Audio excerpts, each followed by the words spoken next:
Hello friends, welcome to my channel secret lover episode 10. Final எபிசோட்குள்ள வந்துட்டோம். அதுக்கு முன்னாடி எல்லாரும் என்கிட்ட டாக்டர்ஸ் மைண்ட் கேட்டே இருக்கீங்க.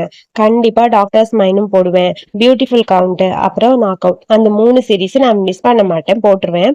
ஜுன்ஷி டூவா அவங்க வீட்டுக்கு கூட்டிட்டு வரான். 2 பேரும் கைய பிடிச்சி நிக்கிறத பாக்கும்போது அண்ணனுக்கு ஒரு மாதிரி இருக்கு. அப்பா அம்மா பாத்துட்டே இருக்க, செம ஷாக்கா இருக்கு. அந்த சீனை கட் பண்ண சின்ன வயசுல நடந்த பிளாஷ்பேக் தான். அங்க யாரும் டூ அடிச்சிட்டாங்க போல.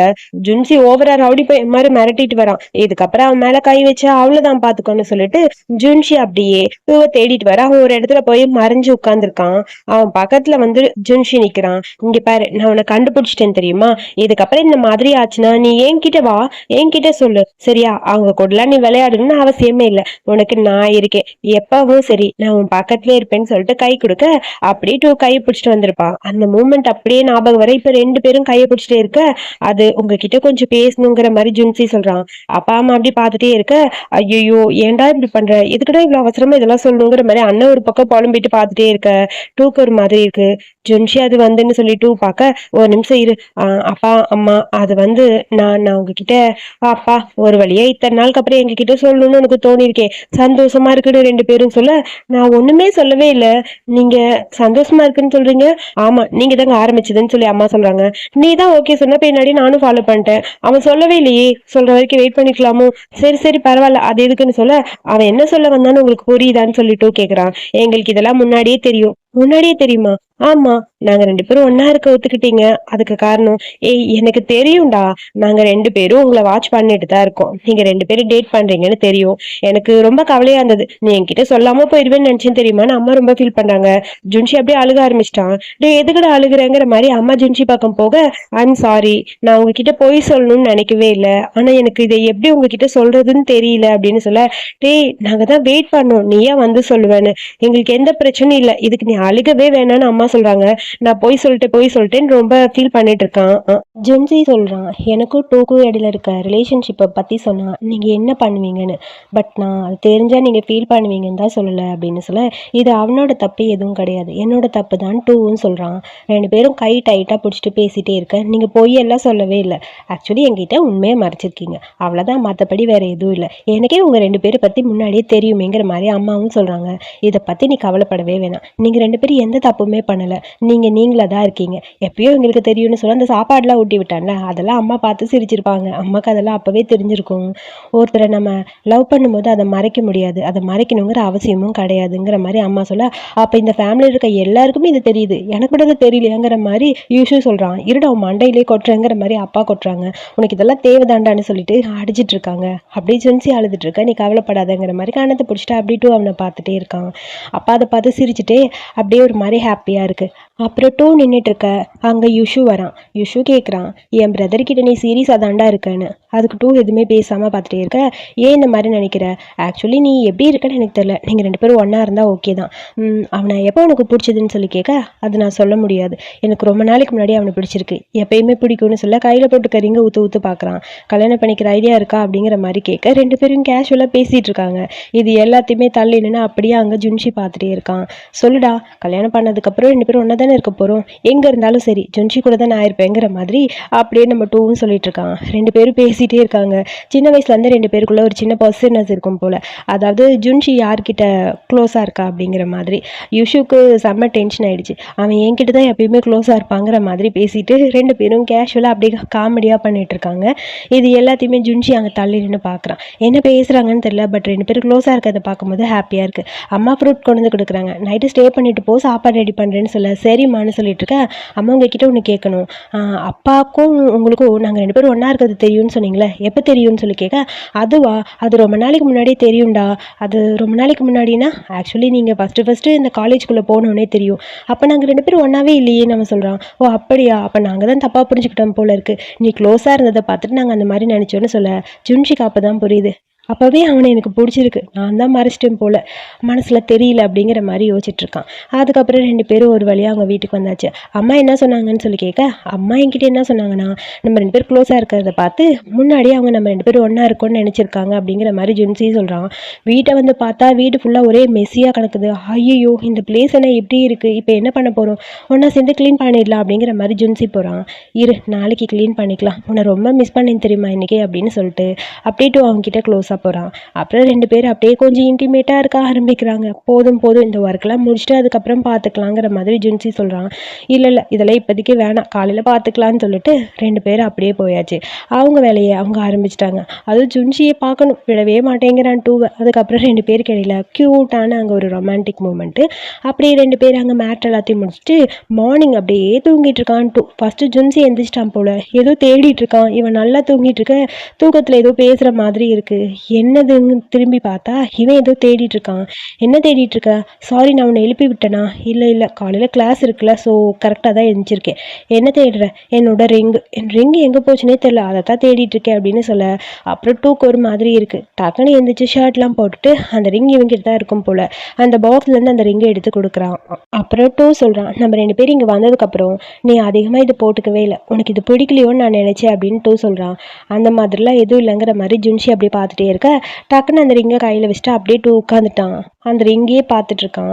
ஜுன்சிக்கு ஒரு மாதிரி இருக்கு. பிடுங்கி டக்குன்னு ரிங்கை கையில் வச்சுக்கிறான். நீ நினைக்கிற மாதிரி எதுவும் இல்லை, ஆக்சுவலி நீ இன்செக்யூராக ஃபீல் பண்ண வேண்டிய அவசியமே கிடையாது. இந்த ரிங் எனக்கு பிடிக்கலன்னு அர்த்தம் கிடையாது, புரியுதா? நீ எனக்கு போட்டு விடு அப்படின்னு சொல்ல, அது நான் உன்னை போட்டு விட்டான்னு சொல்ல டக்குன்னு அவன் கிஸ் பண்ணிட்டான். நீ வேற ஏதோ பேச வர, பட் நீ பேசுறது வேணாம் அப்படிங்கிற மாதிரி இருந்தது. நீ எனக்கு போட்டு விட்டா நான் இதை கழட்டிடணும் அப்படிங்கிற மாதிரி நினைக்கிறியா? அதெல்லாம் கிடையாது, எப்பயுமே இது என் கையிலே இருக்கும். இனிமேல் இது நான் கழட்டவே மாட்டேன். நம்ம பிரேக்கப் பண்ணா கூடன்னு சொல்ல, போதும் நான் பேசி முடிச்சிடறேன், அதுக்கப்புறம் நீ பேசுன்னு சொல்லிட்டு அப்படியே அவனோட லிப்ஸில் கை வச்சுட்டு ஜுன்சி பேச ஆரம்பிக்கிறான். போன டைம் நீ பிரேக்கப்னு சொன்னதுக்கு அப்புறம் தான் எனக்கு புரிய ஆரம்பிச்சது நான் உன்னை எவ்வளோ லவ் பண்ணியிருக்கேன்னு. ஸோ நான் அவ்வளோ லவ் பண்ணுறேன், இதுக்கப்புறம் நான் அந்த மாதிரி சொல்லவே மாட்டேன்னு சொல்ல, நானும் இதுக்கப்புறம் பிரேக்கப் சொல்ல மாட்டேன்னு சொல்லிட்டு 2 பேரும் அவங்க வேலையை ஸ்டார்ட் பண்ணுறாங்க. அதுக்குள்ளே ஜுன்சிக்கு டே கிளாஸ் இருக்குடா போதும் அப்படிங்கிற மாதிரி சொல்கிறான். மார்னிங்கில் கிளாஸ் இருந்தால் இருக்கட்டும், ஸ்கிப் பண்ணிக்கலாங்கிற மாதிரி டூ சொல்கிறான். அதெல்லாம் முடியாது, கிளாஸ் இருக்குது, வேணா ஒன்று பண்ணலாம், நேற்றே நைட்டு எல்லாத்தையும் முடிச்சிட்டோம்ல அப்படின்னு சொல்ல, அதெல்லாம் முடியாது அப்படிங்கிற மாதிரி டூ அவங்ககிட்ட சொல்லிட்டே இருக்கான். பட் நம்ம ஜுன்சிக்கு டென்ஷன் ஆகுது. வேணா ஒன்று பண்ணலாம், நம்ம ராக் பேப்பர் சீசர் விளையாடலாம், நான் வின் பண்ணிட்டா கிளாஸ்க்கு போகலாம், நீ வின் பண்ணிட்டா அங்கே போகலாம் அப்படிங்கிற மாதிரி பெட்டை காட்டுறான். அதுக்கப்புறம் ராக் பேப்பர் சீசர் விளையாடுறாங்க. பட் அது விளையாடும் போது டக்குன்னு அவன் கையை பிடிச்சிட்டு டூ அந்த ரிங் எடுத்து அவன் கையில் போட்டு விடுறான். ஆக்சுவலி இவன் வின் பண்ண விடல, அதனால அவன் கையில் போட்டுட்டான். இப்போ நம்மளுக்கு கல்யாணம் ஆனனையும் ரிங்கு போடும்போது இந்த ரிங்கை கழட்டிக்கலாம், அது வரைக்கும் இந்த ரிங் உன் கையில் தான் இருக்கணும்னு சொல்லிட்டு டூ கிஸ் பண்ணுறான். அப்புறம் இந்த ரிங் இதுக்கப்புறம் நீ இந்த வீட்டில் எங்கேயுமே கழட்டி வைக்கவே கூடாது, ஓகேவா அப்படின்னு சொல்ல, இதுக்கப்புறம் இந்த ரிங்கை நான் கழட்டவே மாட்டேன், என் கையிலேயே தான் இருக்கும், நான் எங்கே போனாலும் இந்த ரிங் என் கூட தான் இருக்கும் அப்படின்னு சொல்கிறான். சரி, நம்ம டீல் பற்றி பேசலாமா? சரி ஓகே, என்ன பண்ணலாம்? ராக் பேப்பர் சீசரில் இப்போ யார் வின் பண்ணுறாங்களோ அதுக்கப்புறம் தான் அப்படிங்கிற மாதிரி பார்க்க, சரி ஓகே ஆரம்பிக்கலாம். எங்கே போகலாம்? கிளாஸுக்கா? கிளாஸுக்கு இல்லை, இங்கே தான் அப்படிங்கிற மாதிரி அவன் காதில் போய் ரொம்ப க்யூட்டாக அழகாக அப்படியே சொல்கிறான் ஜுன்சி. அது கேட்கும்போது டூக்கு ரொம்ப ஹாப்பி ஆயிடுச்சு. அதுக்கப்புறம் இவங்க மூமெண்ட்டு ரொம்ப ஹாப்பியாக அப்படியே போயிட்டுருக்கு. எப்படி இவங்க காலையில் கிளாஸ்க்கு போகிறதில்ல, இவங்க பண்ணுற கூத்த பார்த்தாலே நமக்கே தெரியுது. அப்புறம் ஜுன்ஷியும் ஜின்னும் நடந்து வராங்க. ஏண்டா ஒர்க் பண்ணுறேன்னு நினச்சா மனசுக்குள்ளே இவ்வளோ கவலை வச்சுருக்க, ஏன்டா என்கிட்ட சொல்லலைன்னு ஜின் கேட்க, நீ கவலைப்படக்கூடாதுல்ல, அதனால தான் நான் உங்ககிட்ட சொல்லலைன்னு சொல்ல, சரி விடு, எல்லாம் நல்லதுக்கு தான், அங்கிளும் ஆண்டியும் உங்களை ஏற்றுப்பாங்கன்னு நினச்சி கூட பார்க்கல, எப்படியோ ஒரு வழியாக அவங்க உங்களை சப்போர்ட் பண்ணதை நினச்சா எனக்கு ரொம்ப ஹாப்பியாக இருக்குன்னு சொல்ல, அங்கேருந்து யூமி வரா. அப்படியே வந்துட்டே இருக்க, என்னென்ன இது எனக்கு லஞ்சா, இதான் அப்படின்னு சொல்ல, வா சூப்பர், எனக்கு பிடிச்சதா செஞ்சு கொண்டு வந்திருக்க, என்னை பற்றி உனக்கு தான் நல்லா தெரியும்னு யூமி சொல்கிறா. அங்கே பார்த்தா அந்த வின்னும் அங்கே நம்ம டூவும் பேசிட்டு வந்துட்டுருக்காங்க. அவன் தலையில் ஏதோ லீஃப் மாதிரி இருக்கும் போல், அதை எடுக்கலான்னு வின் கை வைக்க, உன்னோடது கூடுன்னு சொல்லிட்டு அவள் உருண்டு உருட்டிட்டு வருவாள்ல, அதை வாங்கிட்டு அப்படியே அந்த பக்கம் ஜுன்ஷி வரான். ஆக்சுவலி நீங்கள் இங்கே வந்ததுக்கு ரொம்ப தேங்க்ஸ், கிளாஸ் இருக்க ஓகே சொன்னதுக்கு ரொம்ப தேங்க்ஸ்னு சொல்ல, பரவாயில்ல விடு, உங்ககிட்ட ஒன்று கேட்கணும், உண்மையாகவே நீ என்னை ரிஜெக்ட் பண்ண போறியா அப்படின்னு சொல்லி கேட்க, ஒரு குட்டி ஃப்ளாஷ்பேக்கு. ஒரு டைம் ட்ராப் பண்ண வந்தப்போ நான் உங்க கூட டேட்டில் இருக்கணும் அப்படின்னு ஆசைப்பட்றேன், ஆக்சுவலி எனக்கு ஒன்று பிடிச்சிருக்குன்னு சொல்லி வின் வந்து ப்ரப்போஸ் பண்ணியிருப்பான் டூ கிட்ட. டூ அதுக்கு எந்த பதிலும் சொல்லாமல் அமைதியாக இருக்க, நான் கிட்டே கேட்டதுக்கு பதில் என்ன, உங்களுக்கு என்ன பிடிச்சிருக்கா? ஆமாம். எதுக்கு? ஆக்சுவலி ஃபர்ஸ்ட் நீ ரொம்ப டேலண்டட் தான் நினச்சேன். அதுக்கப்புறம் உன்னை பார்க்க ஆரம்பிச்சதுக்கப்புறம் நீ எப்போ சோகமாக இருந்தியோ அப்போவே எனக்கு உன்னை பிடிக்க ஆரம்பிச்சிருச்சு. உன்னோட பதிலை இப்போ சொல்ல வேணா யோசிச்சு சொல்லு அப்படின்னு சொல்லிட்டு வேகமாக போயிருப்பான். ஸோ இப்போ கேட்கும்போது இல்லை எனக்கு ஜுன்ஷி தவிர வேறு யாரும் பிடிக்காது அப்படின்ட்டு சொல்கிறான். ஆக்சுவலி நான் வெயிட் பண்ணிட்டு இருக்கேன் உன்னோட அடுத்த சண்டைக்காக. நீ அடுத்த டைம் சண்டை போடும்போது அப்போ நான் வெயிட் பண்ணுறேன்னு சொல்ல அப்போ கூட உங்களை நான் சூஸ் பண்ண மாட்டேன். ஏன்னா உங்களை உண்மையாக லவ் பண்ணுறவங்கள நீங்கள் சூஸ் பண்ணுங்கள். அதுதான் ரொம்ப முக்கியம் அப்படின்னு சொல்ல பரவாயில்ல விடு. இப்போ கூட உன்னை பார்த்தா எனக்கு ரொம்ப ஹாப்பியாக இருக்குன்னு சொல்லுவின்னு சொல்ல ஜுன்ஷி வேகமாக ஓடி வரான். டூன்னு சொல்ல 2 பேரும் அப்படியே ஹக் பண்ணிக்கிறாங்க. போதும் போதுங்கிற மாதிரி அவனை பார்த்துட்டு ஹாப்பியாக இருக்குது. யூமி கிட்ட வாங்கிட்டு வந்தேன்னு சொல்லி கேட்டு பேசிகிட்டு இருக்க ஹாய் ஹலோன்னு சொல்லி வின் அப்படி இன்ட்ரோ கொடுத்துக்கிறான். கையில் இருக்க ரிங்கை பார்க்கும்போது ஒரு மாதிரி இருக்குது. சரி ஓகே நெக்ஸ்ட்டு பிஸ்னஸ் ட்ரிப் இருக்குது மறந்துடாதன்னு சொல்லிட்டு அந்த பக்கம் வின்னு போக வின்னை பார்த்து முறைச்சிக்கிட்டே ஜுன்சி நிற்கிறான்.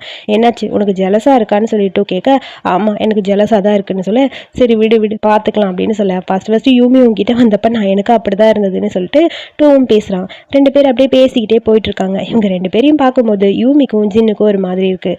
பாத்தியா அவங்க 2 பேரும் எப்படி ஹாப்பியாக இருக்காங்கன்னு. ஆமாம் அவன் என்ன மாதிரி இல்லை ரொம்ப ஹாப்பியாக இருக்கான்லன்னு சொல்ல நீ என்ன சொன்னேன்னு சொல்லி கேட்க யூமி கிட்ட பேசுகிற மாதிரி தான் அவள் பேசியிருப்பா டபுள் மீனிங்கில். யூமி பின்னாடி ஃபாலோ பண்ணிகிட்டே போகிறா. கடைசி வரைக்கும் அவங்க 2 பேரும் லவ் ஓப்பனாக சொல்லிக்கவே இல்லை. அதுக்கப்புறம் அங்கே டூ வரான். அங்கே பார்த்தா அப்பா நின்றுட்டுருக்காரு. டூக்கு ஷாக்காக இருக்கு. அப்பா என்னடா இங்கே நிற்கிறாருன்னு. உன்னை பார்க்க தான் இங்கே வந்தேன் அப்படிங்கிற மாதிரி அப்பா அப்படி முறைச்சிக்கிட்டே இருக்காரு. 2 பேரும் ஒரு ரெஸ்டாரண்ட்டில் போய் மீட் பண்ணுறாங்க. ஸோ அப்பாவுக்கு ஒரு மாதிரி இருக்குது. எதுவுமே பேசல சைலண்ட்டாகவே இருக்காரு. அப்புறம் அவங்களுக்கான காஃபி கொண்டு வந்து வைக்கிறாங்க. ஸோ நீ என் கூட வரமாட்டேன் கரெக்டா அப்படிங்கிற மாதிரி அப்பா கேட்க நீ பார்ட் டைம் ஜாப் பார்த்து உன்னை நீ சேவ் பண்ணிக்கணும்னு ஆசைப்படுற. ஏன்டா நீ இப்படி பிடிவாதமாக இருக்க எனக்கு ரொம்ப கஷ்டமாக இருக்குன்னு சொல்ல டக்குன்னு எஞ்சிட்டு அந்த பக்கம் போகிறான். ஒரு நிமிஷம் எங்கே போகிற அப்படின்னு சொல்ல ரெஸ்டாரண்ட்டில் எல்லாரும் திரும்பி பார்க்க அப்பாவுக்கு ஒரு மாதிரி இருக்குது. ப்ளீஸ் அப்பாவும் மகனும் பேசும்போது ஆர்குமெண்ட்டில் தான் முடியணும்னு அவசியம் இல்லை உட்காருங்கிற மாதிரி சொல்லிட்டு அப்பா உட்கார டூக்கு ஒரு மாதிரி இருக்குது. சரி அவர் என்ன தான் பேச வராருன்னு கேட்கலான்னு அவனும் உட்காந்துட்டான். அதுக்கப்புறம் அப்பா ஒரு மாதிரி ஃபீல் பண்ணிட்டு ஆரம்பிக்கிறாரு. நான் சின்ன வயசாக இருந்தப்ப எனக்கு ஒர்க் பண்ணுறது எப்படிங்கிறது மட்டும்தான் அதிகமாக தெரியும். நீ ரொம்ப அழுதுகிட்டே இருப்ப. ஹானஸ்ட்டாக சொல்லணும்னா உன்னை எப்படி பார்த்துக்கணுன்னு கூட எனக்கு தெரியாது. எப்பயுமே உன் அம்மா தான் உன்னை பார்த்துப்பாங்க. ஸோ அதுக்கப்புறம் நான் ஒர்க் பண்ண ஆரம்பித்தேன். எப்பயுமே ஒர்க்குன்னு போயிடுவேன். இதனாலேயே உங்கள் அம்மாவுக்கும் எனக்கும் அடிக்கடி பிரச்சனை வரும். மென்டலாக ஸ்ட்ரெஸ் ஆகிறாங்க. அதனால தான் உன்னை இன்ட்டியே விட்டுட்டு போயிட்டாங்கங்கிற மாதிரி சொல்ல ஆக்சுவலி 2 பேரும் டைவர்ஸ் பண்ணிக்கலாம் அப்படின்னு சொல்லி டிசைட் பண்ணோம். நான் தப்பு பண்ணிவிட்டு நான் அப்போ தான் தோணுது ஏன் நான் இந்த மாதிரி பண்ணேன். இந்த பிரச்சனையிலேருந்து நான் ஓடி இருக்கவே கூடாது. உன்னையும் பத்திரமா பார்த்துருக்கணும்ல அப்படிங்கிற மாதிரி யோசிச்சு நான் எப்பயுமே உனக்கு ஒரு நல்லதாக கொடுக்கணுன்னு தான் ஆசைப்பட்டேன். அதுக்காக தான் உனக்காக பார்த்து ஒன்று நான் பண்ணினேன் அப்படின்னு சொல்லி அப்பா சொல்கிறாரு. பட் இப்போ தான் புரியுது அது எல்லாமே தப்பு. அது எல்லாமே பண்ணாலும் நான் உன்னோட அப்பாவா உன் கூட இருக்கணும்ல. உனக்குன்னு இருக்கிறது நான் மட்டும்தான். எப்பயுமே உன் பக்கத்தில் இருக்கணும்ல அப்படிங்கிற மாதிரி அப்பா சொல்ல அப்படியே யோசிச்சு பார்க்குறான். அவன் அப்பா ஃபோனில் பேசிகிட்டு இருக்கும்போது பேசலான்னு போகிறப்ப அப்பா வந்து ஒர்க்குன்னு இவனை அவாய்ட் பண்ணுது. அதுக்கப்புறம் இவனுக்காக பணம் எல்லாம் அப்பா கொடுத்துடுவார். பணத்தெல்லாம் சென்ட் பண்ணிடுவார். பட் அப்பா வந்து க்ளோஸாக இருக்க மாட்டார். அப்புறம் ஒரு நாள் வந்தப்போ அப்படியே 2 பேரும் ஆப்போசிட்டில் பேசலான்னு வரப்போ கூட டூ சரியாக பேச மாட்டான். ஸோ அப்பாவுக்கு ஒரு மாதிரி இருக்குது. நீ என் கூட இருக்கணுங்கிறக்காக நீ வந்து என் கூட வந்து ஸ்டே பண்ணுங்கிற மாதிரி சொன்னது. அப்போ ஜுன்ஷி ரொம்ப ஃபீல் பண்ணி பேசியிருப்பான்ல நீ கவலைப்படாத உன் அப்பாவுக்கு உன் மேலே அக்கறை உன் மேலே கண்டிப்பாக அக்கறை இருக்கனால தான் உன்கிட்ட வராரு. உனக்கு நல்லது மட்டும் தான் பண்ணுவாருன்னு சொல்லி ஜுன்ஷி சொன்னது அது எல்லாமே ஞாபகம் வருது. இப்போ தான் புரியுது நான் எல்லாமே தப்பு பண்ணிட்டேன் அப்படிங்கிற மாதிரி அப்பா ஃபீல் பண்ணுறாரு. உனக்காக பணம் சம்பாதிக்கணும்னு நினச்சேன் பட் நான் உன் கூட இல்லைங்கிற மாதிரி அப்பா ஃபீல் பண்ணுறாருங்கிறது இங்கே டூக்கு புரிய ஆரம்பிக்குது. காஃபி குடிச்சிட்டு அப்பாவுக்கு அப்படியே ஒரு மாதிரி கஷ்டமாக இருக்குது. எப்படி அவரோட ஃபீலிங்ஸை வெளியே சொல்கிறதுன்னு அவருக்கே தெரியல. ரொம்ப ஒரு மாதிரி ஃபீல் பண்ணிட்டே அப்படியே உட்காந்துருக்காரு. இதெல்லாம் பார்க்குற டூக்கு ஒரு மாதிரி இருக்குது. அப்பா நீங்கள் கவலைப்படாதீங்க. நெக்ஸ்ட் டைம் நான் வரும்போது கண்டிப்பாக உங்களை மீட் பண்ண உங்கள் வீட்டுக்கு வருவேன் அப்படின்னு சொல்ல அப்பாவுக்கு அப்போ தான் கொஞ்சம் நிம்மதியாக இருக்குது. ஒரு வழியாக அவன் பேசிட்டான் அப்படிங்கிற மாதிரி இருக்குது. அப்பா மகனுக்கும் இடையில இந்த பிரச்சனை ஒரு வழியாக சால்வ் ஆயிடுச்சு. இப்போ தான் அவங்க ஃபேமிலி கொஞ்சம் நிம்மதியாக இருக்குது. அதுக்கப்புறம் ஜுன்ஷி ஆஃபீஸில் ஒர்க் பண்ணிகிட்ருக்க ஒருத்தர் வராரு. உன்னை ஜெஃப் வர சொன்னாங்கன்னு சொல்ல சரி ஓகேன்னு சொல்லிட்டு அவனு ஒரு ஃபைல் எடுத்துகிட்டு போகிறான். பட் அவனுக்குள்ளே பதட்டமாக இருக்குது. எப்பயுமே இந்த ஜெஃபை எப்போ பார்த்தாலும் திட்டிக்கிட்டே இருப்பார்ல நம்ம ஜுன்ஷியை. ஸோ இப்போ என்ன சொல்ல போகிறாருன்னு புரியலன்னு சொல்லிட்டு அவன் உள்ளே போகிறான். உள்ளே போனோடனே அந்த ஜெஃபை அவர் பாட்டுக்கு உன்னை வந்து செலக்ட் பண்ணிட்டாங்க. நீ இந்த பார்ட் டைம் ஜாப்லேருந்து இப்போ ஃபுல் டைமாக இங்கேயே மாறிக்கலாம். இன்டர்னாக இருந்தில்ல இதுக்கப்புறம் நீ பர்மனெண்ட் ஒர்க்கராக மாறிட்ட. ஓகேவா உங்ககிட்ட பாஸ் சொல்ல சொன்னார் அதைத்தான் சொன்னேன்னு சொல்லிட்டு அந்த ஆள் பட்டுக்கு ஒர்க் பண்ணிட்டு இருக்க ஜுன்ஷிக்கு ஒரு மாதிரி இருக்குது. கையில் இருக்க ஃபைலை தூக்கி டம்முன்னு கீழே போடுறான். என்னடாங்கிற மாதிரி பார்த்து கேட்க என்ன உன் பிரச்சனையே நீ என்கிட்ட கொடுக்கலான்னு பார்க்குறியா?